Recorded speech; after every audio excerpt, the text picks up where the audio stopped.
FIFA 21.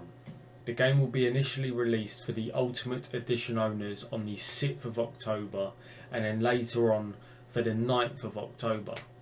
But today I have my honest opinion and review of the FIFA 21 beta, which will also include FIFA Ultimate Team, Career Mode, Pro Clubs, Gameplay and Volta. Just a quick heads up, this is my opinion on the beta. I know the game is going to change. I would also like to explain that the gameplay in the background is not the FIFA 21 beta, it is FIFA 20, because obviously I can't show you the FIFA 21 beta without getting in trouble. Nonetheless, if you see me looking down, that's because I'm looking at my notes on my laptop of what I want to discuss with you guys. Now I'm waffling, so let's just get straight into the video. We're going to start off with FIFA Ultimate Team. This is going to be completely uncut from here, so don't stress. First things first, which I noticed, the menus.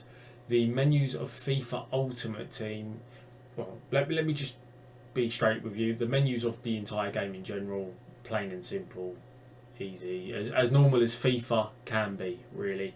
But for FIFA Ultimate Team, the menus, at first I found them a bit frustrating. Like, I couldn't quite get to grips with it. Like, it wasn't a big deal. It's only a menu. It doesn't really matter too much. But it took me a bit of time to kind of understand it a little bit with the whole left analog stick up for the stadium, or was it down? I can't remember. And then the squad thing, which is down on the analog stick to get your squad up, is quite different to normal, which I've got to say, in general, I am a bit of a fan of. It does take you time to get used to, but it's not a bad change. I didn't mind it too much. Second for FIFA Ultimate Team was the packs. Packs were absolutely normal. So there's the new animation every year, but you guys have probably seen it from the leaks, which fair enough. That I'm not going to comment on. I'm not going to leak anything out. I'm just telling you what my personal opinions are of them. It's just normal, the pack animation, and same for the SBCs. The SBCs and pack animations are all the same. Sort of just normal stuff, really. Foot Rivals. So this was quite interesting. There was one thing I didn't just to disclaim this as well. I didn't get to play a lot of the beta. I've been very busy with work. And preparing for this baby that me and my girlfriend are having. But I did play some Rivals the last few days, and I've got to say, I'm a huge fan. There's one main thing that I was a very big fan of, which I don't recall them doing in FIFA 20, was that in Foot Rivals, for the placement games that you play, you get a coin prize, which I don't know if you'll get that in the full game, but yeah, you get a coin prize. I think I got 45k for getting in Division 3, which subject to change, but it was very cool that they did that, so I was quite happy with that. Yeah, on different note, FIFA Ultimate Team, pretty much as good as it can get. That's what I played anyway. There are a load of new things which I should have probably dove into and didn't. I also didn't dive into squad battles because that's just a bit boring if you ask me. Foot draft you couldn't play, and yeah, so this is, as I said, this is more of a video for the people that didn't have the privilege of playing the beta and wants to know these things. Right, career mode. Right, let's get into career mode. I have a slight issue with career mode.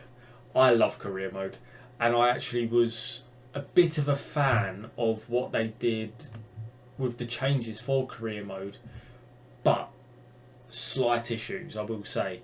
Nonetheless, we'll get into those in a bit. Menus. The menus for that, simple as again.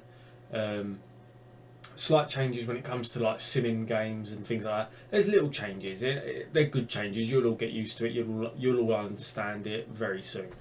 Next thing, training. Training. I'm going to class the schedule, like the calendar, as part of this as well. The training aspect of it, very. I don't know if I like it or not. I'm in a bit of a catch-22 with it. I don't quite get it to some extent. I mean, they don't show you the growth. I don't think they show you the growth. I guess I haven't looked at it properly. I've looked at it to the best I possibly can in terms of the amount of time I've played, and I don't quite see the the growth of the stats that it's doing. The only thing you do really see is the morale, fitness, and match sharpness, which leads me on to the next point. Morale, as I said, morale's normal in this game. You do the press conferences, your players' morale goes up. You play them properly, and like for a crucial contact, you play contract. Sorry, for a crucial contract, tongue twister. You play them as much as you can. You get the morale. It was the same as last FIFA. The fitness is quite interesting. I like the fact that they lose fitness for training, which I think is good. That is a good aspect. You basically, because you might not know, you lose -10 fitness for that per training session. That also goes ahead with the schedule, which I find personally a little bit too much. You'll probably understand. It's a bit annoying. Like, it pauses every couple days. I know you can change your schedule for training and everything, but yeah, it literally pauses every couple days, and it's just annoying if you ask me. It's a little bit annoying, but I'm sure they can change it. Yeah, I'm sure you can change it if you don't like it. I'm probably not going to abuse that too much, unless you have to for the match sharpness. I don't know, but nonetheless, that leads me on to the sharpness side of things. You get only +2 sharpness every time you have a training session, and I don't know how much you go up on matches, which I didn't quite understand, because for match sharpness, if you play a player in matches, surely they'll be sharper, they'll be ready to play, and they get better. But I didn't really see that, and if anything, the players that, for example, were in my rotation squad, they all ended up pretty much under 10 for match sharpness, and it really confused me. I didn't quite understand it. Plus, I do think only +2 sharpness for each training session isn't good enough, because I believe on the rest stage you lose more sharpness. So realistically, you're in a losing battle no matter what. Going on to the transfers now, which this was something I'm a huge happy fan of. They do seem a little bit more realistic in terms of price. You get the players that were like Haaland, not the highest rated in FIFA 20, but didn't really show their worth, for clubs would pay stupid amount for them because they know how good they actually are. But obviously in the game, in FIFA 20, you could buy them for like 20 mil, and you're like, yay. Now I don't see that being much of a thing. Like, who's it? There was somebody I tried to sign, and I literally paid a substantial amount. It was ridiculous. I can't quite remember who, but it was a young player that I tried to sign, and he sold in the end. Like, he obviously everyone knows of him as a good young player to sign. So I thought, well, he's doing well in real life as well. So I thought, yeah, let's sign him. So I've signed him, and he was like 30 mil, which I thought, fuck, bloody hell, like 20 mil more than what I would usually pay for somebody that rating, and so it's very good. They've changed it, which is more realistic. Also, the negotiations with other managers are very realistic. That's what I just cut into a little bit there. Swap deals are unreal. They're so much better now, in my opinion. Previously, they were terrible. In past FIFAs, you'd do a swap deal and you'd still be paying the full amount that you should be paying for the player anyway, which I think was shit, if you ask me. But now, they do seem like they've reeled back on that slightly. I don't know if they've done it too much. I think they probably might have to sort it out a little bit, do it a little bit more, because I was still paying 70 odd mil for a player when I put in the 20-30 mil player inside of the deal, like as part of a swap deal. Mugged it off a little bit. One thing I do like though is other clubs come to you with swap deals, and you can change the player to swap with from their club. I love that. That's something that I would love to use in my career mode. Yeah, so not too bad. The only thing I will say is broken on terms of transfers is the wages.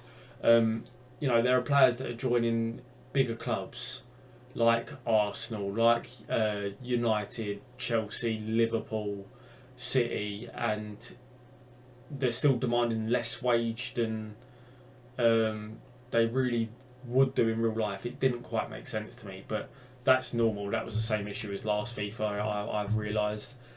Right, well, now we're going to jump on to pro clubs. Sadly, first things first, me and my friends, huge bloody fans of pro clubs. We love pro clubs, always have, always will. Sadly, nothing has changed. A couple things have changed. Maybe obviously for what you know anyway, which is the typical player. You could change your bots, change your bots' names and the way they look. Cool. That's literally it. Other than that, one thing I did really like, which I don't know why, I'm a big sucker for cosmetic stuff. They added in a really big bulky beard, like a Giroud type beard. Love it. That was the only thing I want. That was the only thing I liked. But that's the only different thing I noticed, really. Now, time for gameplay. Very quick. A lot quicker, I believe, than... This is a lot quicker than FIFA 20 for me, which I quite like. I like a quick game. I don't really mind a slow game. I'm all for the possession type passing. You could do that in this as well as be quick running, pacing it down the wings and stuff. It's very good. I quite liked how quick it was. Second part, passing seems to have improved. Now, the passing, for me, didn't seem too bad. There were a couple of misplaced passes that I thought were a bit shady. But, on a different note, like, other than that, other than the one or two passes, it didn't seem too bad, which, to me, that means they've improved. I don't see much issue in that. One huge improvement for me, because it's been a problem for FIFA 20, whether it be Pro Clubs, Ultimate Team, Kickoff, heading. If you're heading the ball in the box, why, even from 3 yards out, 5 yards out, 10 yards out, you're never scoring them. And if you do, you're bloody lucky. It's a very rare thing to score a header in FIFA 20. But in FIFA 21, it seems like they have sorted it out. You do get a lot more accurate headers, and they are fairly good headers too. I wouldn't say they're overpowered.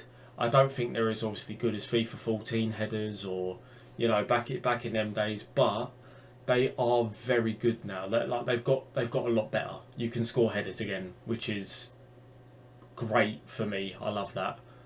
Typically, manual defending, yet again, it's hard, but that's to be suspected. Everyone wants to defend manually. I do. I want to defend manually. I much prefer to defend manually than I do to sit with a CDM and have the defenders auto defend for you. It is very hard, but from what I could tell, your players do get blocks a hell of a lot still, and that is a little bit annoying. So yeah, so just be prepared for that bit annoying, if you ask me. LB/L1 dribbling, still very good. There isn't much I could say about it, to be honest with you. That it's still the same. It's just as good as it was last FIFA. I don't think it's as OP, but it's still as good as it was. RB and R1. Now that dribbling, it's the new type dribbling in FIFA 21. I think it's bloody OP. I quite enjoyed using it with the Aubameyang that they give us. I love it. I think it's unreal, but it's probably a bit too unreal. Like I could see day one it's going to be way overpowered and everyone's going to abuse it. Fair enough. I mean, it's a mechanic in the game, but yeah, RB/R1 dribbling, yeah, bit OP. From what I can tell, pace and agility is still a big factor in FIFA, but when isn't it a big factor in FIFA? It's always going to be a good big factor in FIFA. So yeah, there's another little update on that, I suppose. In general, I believe personally that FIFA 21's gameplay just seems to be... Obviously, it's a little bit different, but it does seem to be just like a better FIFA 20.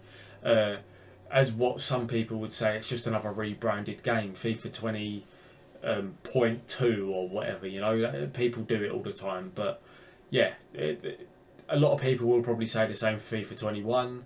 But I will say that I enjoyed the gameplay a little bit more. Maybe because it's a new game. I tend to do it often. But yeah, I think that's the main thing really. And last but not least, Volta. Now, big thing for Volta. I haven't played it, and nor will I ever fucking play it. It's a shit game mode, and I don't really want to play it. It doesn't intrigue me. I'm sorry, guys. Maybe if you guys played it in the beta and you enjoyed it, cool. I don't see myself playing it. Sorry.